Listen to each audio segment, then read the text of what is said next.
2024 সালটা অনেক রঙিন ছিল আমার জীবনে। অনেক কিছু শিখিয়ে দিয়ে গিয়েছে, অনেক কিছু জানিয়ে দিয়ে গিয়েছে। স্মরণীয় হয়ে থাকবে 2024। 24 থেকে যা শিখেছি সেটাই যেন 2025-এ আমি বাস্তবায়ন করতে পারি। আমি যেন সেই মতোই চলতে পারি। 2024 আমাকে শিখিয়ে দিয়ে গিয়েছে একটা সার্টিফিকেটের জন্য কতটা দৌড়াদৌড়ি করতে হয়। খুলনা থেকে ঢাকায়, ঢাকা থেকে খুলনা, গাজীপুর, এই সেই অনেক কিছু। সামান্য একটা সার্টিফিকেট, বাট সেটা অর্জন করতে কতটা পরিশ্রম করেছি সেটা শুধুমাত্র আমিই জানি। It's just a paper, actually it's not just a paper, it's everything for me. যাই হোক, আলহামদুলিল্লাহ সেই সামান্য পেপারটা আজকে আমার কাছে আছে।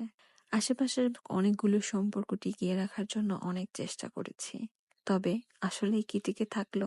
আসলে কি টিকে থাকার ছিল সম্পর্কগুলো? কিন্তু তাও শিখেছি অনেক কিছু। কে কতটা কাছের, কে কতটা দূরের, কার সাথে ঠিক কতটা এগিয়ে চলতে হয়, কার জন্য ঠিক কতটা করা উচিত, সবকিছুই বুঝতে পেরেছি, শিখতে পেরেছি, জানতে পেরেছি। 2024 আমাকে যা শিখিয়েছে, আশা করি আমি সেটা মনে রাখবো আমার সারা জীবন। আমি 2025টা আরো সুন্দর করার চেষ্টা করব।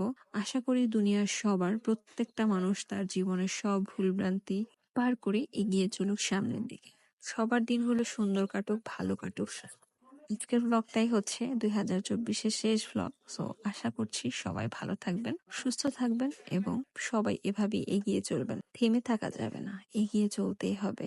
জীবনটা আসলেই গতিশীল, সেটাকে সুন্দর এবং মসৃণ করতে হবে। নিজের পথটাকে সহজ করার জন্য নিজেকেই চেষ্টা করতে হবে। কেউ এসে এগিয়ে দিয়ে যাবে না। সবাই ভালো থাকবেন।